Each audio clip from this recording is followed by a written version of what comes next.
दोस्तों आमतौर पर सभी मसीही भाई बहन ये बात जानते हैं कि 25 दिसंबर को क्रिसमस इसलिए मनाया जाता है क्योंकि उस दिन प्रभु यीशु मसीह का जन्म हुआ था। लेकिन बाइबल में कहीं पर भी ना तो क्रिसमस का जिक्र है और ना ही ये लिखा हुआ है कि 25 दिसंबर को ही यीशु मसीह का जन्म हुआ था। लेकिन ये बात जरूर है कि यीशु मसीह का जन्म एक कुंवारी स्त्री के द्वारा हुआ था और यीशु को बाइबल में परमेश्वर का पुत्र कहा गया है। लेकिन हमारे मुस्लिम भाई बहन इस बात को बिल्कुल भी स्वीकार नहीं करते कि यीशु मसीह खुदा का बेटा है, क्योंकि उनके विचारधाराओं के अनुसार खुदा एक है और वो अकेला है। उसकी ना तो कोई पत्नी है और ना ही कोई संतान। इसलिए उनके अनुसार क्रिसमस एक हराम है। मतलब कोई भी अगर ये कहता है कि यीशु मसीह खुदा का बेटा है या खुदा ने एक बेटे को जन्म दिया है तो वो सीधे ही अल्लाह या खुदा को गाली देता है। यहाँ पर आप एक मुस्लिम सिस्टर की बातों को सुनिए कि वो क्रिसमस के बारे में क्या बता रही हैं।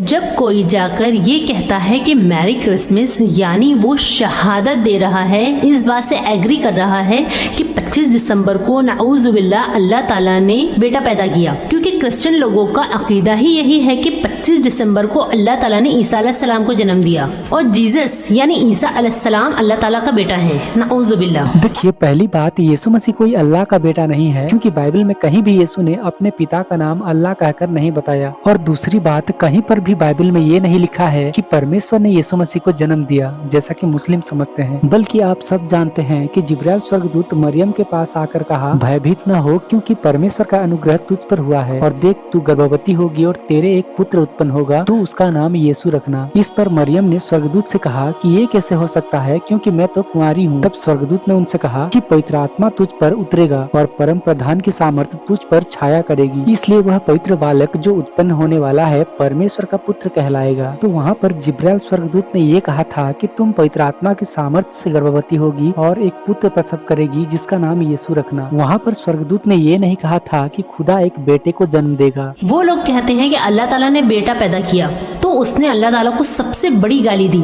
फिर अल्लाह ताला फरमाता है कि अगर आसमान को जरा सा भी एहसास होता, यानी आसमान में जरा सी भी फीलिंग होती, तो आसमान फट पड़ता, जमीन खुल पड़ती और ये पहाड़ रेजा रेजा होकर गिर जाता। इस आयत से आप अंदाजा लगा सकते हैं कि ये मामूली सी मुबारकबादी यानी मैरी क्रिसमस कहना कितना बड़ा गुनाह है। दोस्तों, अगर मुस्लिम भाई बहनों के अनुसार मैरी क्रिसमस कहना इतना ही बड़ा गुनाह है, तो अल्लाह के नाम पर काफिरों की हत्या करना और उनके औरतों के साथ बलात्कार करना कितना बड़ा गुनाह हो सकता है। और ये मैं अपनी ओर से नहीं कह रहा, बल्कि कुरान की आयतें ही ये बताती है कि तुम तब तक उनके साथ लड़ो और उन्हें मारो जब तक कि वे लोग इस्लाम कबूल न कर ले। देखिए, इस्लाम में यीशु मसीह को लेकर बिल्कुल ही गलत धारणाएं हैं। वे लोग यीशु मसीह के जन्म को ऐसा समझते हैं जैसे कि खुदा ने एक स्त्री के साथ फिजिकली संबंध रखकर एक बेटे को जन्म दिया, लेकिन ये बातें बिल्कुल गलत है। बाइबल हमें कहीं पर भी ऐसा नहीं बताती है। देखिए, पहली बात, परमेश्वर आत्मा है, वो पवित्र और निष्कलंक है और हम सब मनुष्य पापी हैं, तो परमेश्वर कैसे एक इंसान के साथ एक हो सकता है। और दूसरी बात, यीशु मसीह का जन्म प्रकृति के अनुसार हुआ, इसका मतलब ये नहीं है कि तब से यीशु मसीह का समय शुरू हुआ, बल्कि यीशु मसीह का अस्तित्व तो इस ब्रह्मांड की उत्पत्ति से पहले आदिकाल से ही है, क्योंकि वो परमेश्वर है। जैसा कि हमें यूहन्ना 8:58, मीका 5:2 और प्रकाशित वाक्य 1:8 जैसे कई आयतों से पता चलता है। इन आयतों के बारे में हमने पिछले एक वीडियो में ही बताया हुआ है, आप चाहे तो जाकर उन वीडियोस को भी देख सकते हैं।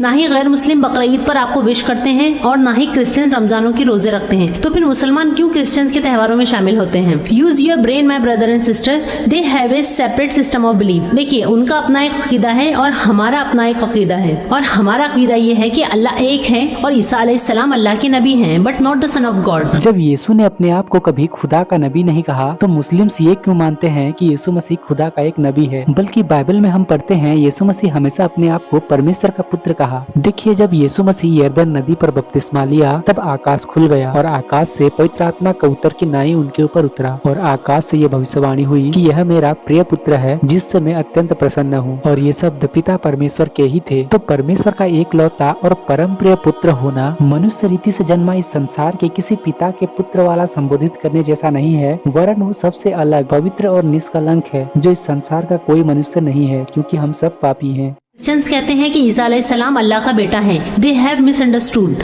असल में ऐसे लोग ईसा अलैहिस्सलाम की तालीमात को फॉलो ही नहीं करते, क्योंकि कुरान में ईसा अलैहिस्सलाम फरमाते हैं कि मैं अल्लाह का बंदा हूँ, अल्लाह ने मुझे इंजील अता की और मुझे अपना नबी बनाया। और न सिर्फ कुरान में बल्कि खुद उनकी अपनी किताब बाइबल में इस बात का सबूत मौजूद है कि जीसस क्राइस्ट यानी ईसा अलैहिस्सलाम अल्लाह के भेजे हुए नबी हैं। ये बिल्कुल गलत शिक्षा है। बाइबल में कहीं भी यीशु ने अपने आप को खुदा का नबी नहीं कहा, जैसा कि हमने आपको पहले बताया। मुस्लिमों के अनुसार कुरान में यीशु मसीह ने अपने आप को खुदा का नबी कहा, लेकिन वे लोग ये नहीं जानते कि बाइबल जो कुरान के हजारों साल पहले से ही लिखा गया था, उसमें यीशु ने अपने आप को साफ साफ परमेश्वर का पुत्र कहा है। तो बाइबल के बाद आने वाली कुरान में जो बातें लिखी हुई है, क्या वो सही हो सकता है? क्योंकि मनुष्य अपनी बुद्धि से कुछ भी लिख सकता है, लेकिन बाइबल पवित्र आत्मा की प्रेरणा से लिखा गया है। उदाहरण के तौर पर अगर किसी नीम का पेड़ एक जगह पर हजारों साल से खड़ी है, लेकिन बाद में आकर कोई कहे कि ये नीम का पेड़ नहीं बल्कि बरगद का पेड़ है, तो क्या आप उसे स्वीकार करेंगे? क्योंकि सभी को पता है कि वो नीम का ही पेड़ है। शैतान लोगों को भरमाने के लिए दुनिया में कई तरह के जाल बिछा रखे हैं। उसी प्रकार शैतान कुरान में यीशु मसीह के बारे में ऐसी उल्टी सीधी बातें मनुष्य के द्वारा लिखवाई है, जिससे कि इस संसार के मनुष्य उसी को ही सच्चाई मानकर परमेश्वर के वचन और यीशु मसीह से दूर रहे और सच्चाई को नहीं जान सके। तो आई होप कि आपको ये वीडियो पसंद आया होगा। वीडियो पसंद आया तो लाइक करें और चैनल को भी सब्सक्राइब जरूर करें। मिलते हैं एक और नए वीडियो के साथ। परमेश्वर आपको और हमें संभाल कर रखे।